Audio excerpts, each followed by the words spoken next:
Fala pessoal, tudo bem com vocês? O resultado muito melhor do que o desempenho, mas ele ainda é o mais importante no futebol.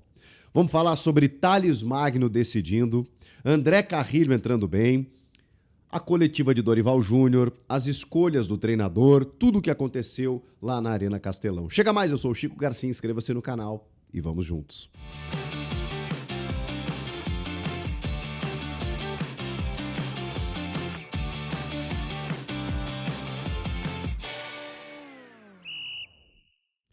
Eu já fiz a live aqui depois do jogo, você pode conferir, inclusive repassando toda a quarta-feira de futebol, mas especificamente falando sobre o jogo Corinthians e Ceará, Ceará e Corinthians, a gente tem algumas questões para abordar. E eu sei que o torcedor está na bronca com o técnico Dorival Júnior. Eu também não estou gostando do trabalho, também não estou. Mas eu ainda me permito conceder a Dorival um pouquinho mais de tempo. Porque se eu olhar para o elenco do Corinthians, eu vou entender que existem dificuldades.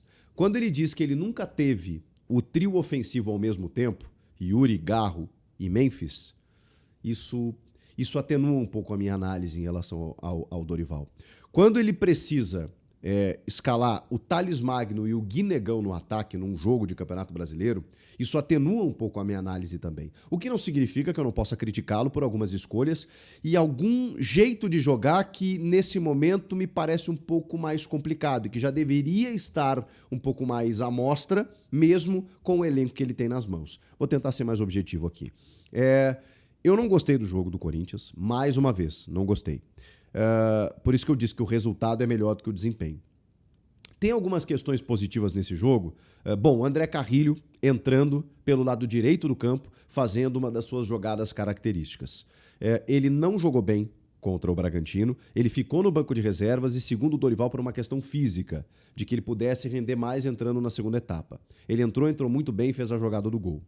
Rodrigo Garro dá o passe, ele arranca pelo lado direito, bem ao seu estilo, nos grandes momentos do Carrilho no Corinthians, desde que ele chegou, foi jogando dessa maneira.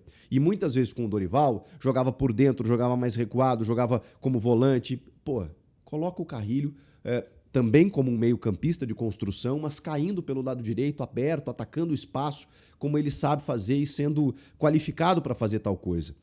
E assim ele construiu a jogada do gol. O Thales Magno não é um jogador desprezível, mas ele realmente vem muito mal.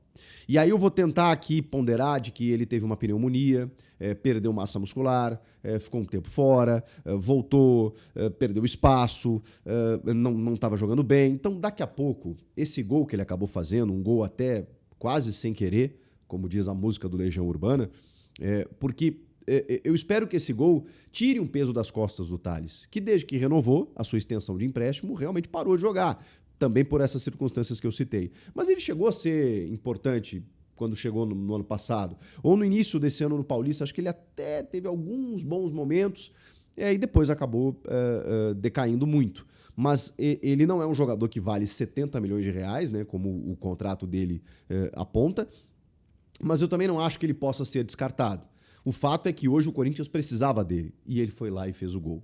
Agora, é curioso, porque eu estou elogiando aqui o Thales pelo gol, porque não poderia ser diferente, mas o Thales estava fazendo uma partida horrorosa até ele marcar o gol. O Thales errou tudo.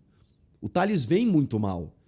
Ele tropeçou na bola, ele tentou jogadas que ele não conseguiu, ele perdeu uma bola saindo do campo de defesa, ele é desatento, ele é desligado, ele tem uma dificuldade, o Thales Magno, ou vem tendo. Por isso que eu acho que talvez esse gol melhore um pouco a vida do Thales no Corinthians. Eu espero, porque eu não sei que tipo de jogador vai vir, se é que vai vir alguém. A janela já abriu e a gente não vê movimentação nenhuma. É sondagem no Biel, no Carlos Vinícius... E parou. E a janela já abriu. Ok, tem 1 mês e meio ainda para fechar, mas até agora nada. Então assim, o Corinthians tem que se virar durante muitos jogos com aquilo que tem. E o Thales é aquilo que ele tem. Ok, ele não tinha o Memphis e o Romero hoje, mas vamos lá, o Romero também não é uma solução, ou não deveria ser. O Memphis, beleza, o Yuri que vai voltar ali na frente, beleza. Mas hoje era o Thales Magno. E o Guinegão, que é um menino que, ok, esforçado, até acho que tá exagerando na dose, tomou 2 cartões em 2 jogos que ele jogou, né? Hoje como titular, no final de semana entrando no segundo tempo, ele tomou 2 cartões amarelos, porque vai dar um bote na marcação, né? Meio atabalhoado, acaba tomando cartão, acaba, né, exagerando um pouco na dose. E não fez nada de grandes coisas ofensivas, mas ok, menino, começando, aquela coisa toda, mas não tinha como ser diferente. A outra solução era o Héctor Hernandes, que eu até acho que poderia render um pouco mais, né? Mas eu sempre fico no poderia, né? Porque eu também... mas por que você acha isso, Chico? Não sei, é só... porque não é o que indica, tanto quando ele joga e pelo visto nos treinos, né? Porque ele acabou perdendo espaço para todos os atacantes. Tá bom, vamos tentar achar mais coisas positivas no jogo. Acho que no primeiro tempo foi um jogo de enfrentamento. O Ceará foi inofensivo no jogo, não propiciou grandes perigos ao gol do Hugo. E o Ceará vinha de uma vitória contra o maior rival, né, no final de semana, demitindo o Vojvoda, inclusive. Então eu esperava o Ceará até mais imponente no jogo, e não foi isso. Não que o Corinthians tivesse tido uma grande atuação impedindo o Ceará de tal coisa, como eu digo. Como eu disse, o Ceará foi inofensivo. E o Corinthians fez o seu jogo, com um meio-campo povoado, né? O Dorival fez algumas mudanças. O Maicon, que eu achei que voltaria, ficou no banco e entrou e teve que sair por conta de uma lesão. 15 minutos ele jogou apenas. Mas ele escala o Ranieri, o Martínez, o Bidon, aí sim ele volta para o time, e o Rodrigo Garro. Esse foi o meio-campo do Corinthians. Mas aí eu vou te dizer também o que me incomoda. Me incomoda um pouco olhar para o esquema tático do Dorival e ter muitas dúvidas sobre como o Corinthians está jogando. É um time que ainda não se encontrou, até pelas mudanças constantes que ele tem que fazer, muitas por necessidade, outras por escolhas técnicas. Eu tenho dificuldades de entender o Corinthians do Dorival. Porque o primeiro homem de meio campo, muitas vezes, para ele é o Maicon, mas ok, não vem sendo. Então, ele coloca o Ranieri. Mas quem faz a saída de bola é o Breno Bidon, que é um jogador de mais qualidade, e aí tá bom você ter o jogador de qualidade técnica, né, para buscar essa bola no pé do zagueiro. Só que o Bidon é um cara mais franzino. Então, quando ele confronta muitas vezes com algum volante, ele tem dificuldade. Eu acho que o Bidon tem que jogar ou num vértice pelo lado, mais próximo da área, e um cara para auxiliar o Rodrigo Garro. Acho que eles ali, se aproximando, poderiam render mais frutos. Mas o Bidon joga mais recuado. Em contrapartida, o Ranieri, que na minha opinião é um bom primeiro volante, ele acaba se soltando um pouco mais. E ele jogando fora de posição, o Ranieri é um cara, o Ranieri é um operário, com todo o benefício que a palavra pode ter. É um cara que cumpre a função que você determinar para ele, um cara abnegado, um cara voluntarioso, que, assim, não é uma virtuose técnica, né? Você não vai ver o Ranieri pisando na área, fazendo gol, muito difícil. Mas ele é um bom destruidor de jogadas, é um bom protetor à frente da defesa. E o Ranieri não joga ali muitas vezes, porque é o Breno Bidon ou o Maicon que faz essa primeira função. E aí o Ranieri, numa ideia de estar alinhado, muitas vezes se desgarra, e aí eu não entendo muito bem, porque aí, para mim, você está invertendo as coisas. Aí o Martínez, que em algum momento está jogando pelo lado direito, daqui a pouco ele está lá no lado esquerdo. E eu fico tentando entender, e eu tenho dificuldades. Eu confesso que eu tenho dificuldades de entender esse Corinthians do Dorival. E o Rodrigo Garro? Bom, o Rodrigo Garro, que é o cara que no ano passado, especialmente, foi o melhor meia do futebol brasileiro, pifando o Memphis e o Yuri Alberto. O Rodrigo Garro, até por essa dificuldade, muitas vezes vem buscar esse jogo. Quando ele vem buscar esse jogo, ele normalmente está muito marcado. E aí você não tem a aproximação de um Breno Bidon ou de um André Carrilho, que não começou o jogo hoje, mas que deveria ser o cara mais próximo do Garro, para que ele consiga combinar jogadas. E aí, pelo talento dele, hoje ele conseguiu, inclusive, mesmo mais recuado, descolar um lançamento nas costas da defesa para o André Carrilho, que fez o cruzamento para o Thales Magno. Mas eu acho que o Garro mais próximo da área, jogando de frente, ele poderia ter muito mais opções, tanto para finalizar gol, e o Corinthians está perdendo muito isso, essa finalização do Garro, como aconteceu no jogo do final de semana, em que o Memphis rouba a bola, e aí ele consegue atacar o espaço ali para finalizar. Mas muitas vezes eu vejo ele distante do gol. E eu acho que o Garro tem que estar um pouco mais próximo, mesmo que ele seja o construtor, ele tem que estar naquele setor nevrálgico do jogo, né? Que você pega a bola, me empolguei, que você pega a bola e já pifa o atacante. Ele jogando mais recuado, para mim não funciona. Então são ajustes que, assim, caramba, Dorival, já faz um tempo que você está no Corinthians, né? Eu sei da dificuldade de elenco. Eu sei que, pô, tá faltando peças, tem que pedir reforços, tá tudo certo, mas, poxa, tem coisas que são meio claras e que estavam acontecendo aqui no time do Ramon de forma positiva e a gente elogiava. E as coisas negativas a gente fazia apontamentos. Nesse momento, cara, tem poucas coisas ainda a tirar do time do Dorival de positivo. Tem poucas. Eu ainda tô com dificuldade. Mas vamos lá. Tô falando tudo isso porque para não deixar de apontar aquilo que precisa mudar, mas não dizer para vocês que a solução é mudança de técnico agora, tá? O Dorival renovou até o fim do ano que vem. O clube está vivendo um caos permanente, que vocês sabem. O time tem limitações. E o Dorival chegou agora e tem uma multa e, assim, financeiramente não é interessante. Mudar o comando técnico agora, Vojvoda, que está no mercado, Carpini. Gente, esqueçam, o Dorival é bom treinador. Ele pode não ser o melhor para o Corinthians. Ele pode não ter a cara do Corinthians. Ele pode não ter a sinergia, o DNA do Corinthians. Tudo isso que vocês falam, cara, eu até concordo. Até posso concordar. Tá bem. Mas ele é um técnico renomado. Ele é um técnico de uma prateleira que, se não é da primeira, pode ser da segunda. E é um cara que estava na seleção brasileira. Ah, não fez um bom trabalho? Não fez, mas ninguém fez. Ninguém fez. O Ancelotti nem começou ainda pra gente saber se ele vai fazer, mas ninguém fez um trabalho na seleção. Então, o Dorival é um bom nome. Só que realmente até agora não aconteceu. Vou esperar? Vou esperar. Porque eu ainda aposto que o Dorival extraia um pouco mais, enxergue algumas coisas e receba também algumas peças. De novo, ele pediu reforços, que na verdade ele só confirma aquilo que foi dito quando ele chegou com o Fabinho Soldado. Então, realmente precisa, porque, cara, não dá para depender do Romero, não dá para depender do Thales Magno, só de meninos da base que ainda não estão prontos. O Matheus Bidu virou titular na vaga do Angileri, e isso talvez diga mais sobre o Angileri do que o Bidu, porque o Bidu não está jogando mal, mas o Angileri chegou com aquela pompa, aquele cartaz, chegou jogando bem, inclusive. Ele teve um ano parado, né, o ano passado, então eu sabia que essa conta chegaria, mas já deu, né? Já deu, né? Cadê o Angileri do Paulistão quando chegou?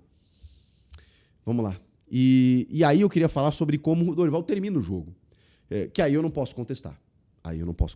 Porque o resultado foi muito importante, gente. Depois de perder para o Bragantino em casa na retomada, você ganhar do Ceará fora, fundamental.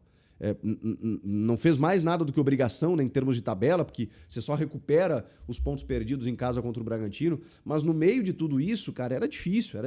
O Ceará vinha de uma vitória num clássico. Tava na frente do Corinthians na tabela e o Corinthians passou o Ceará.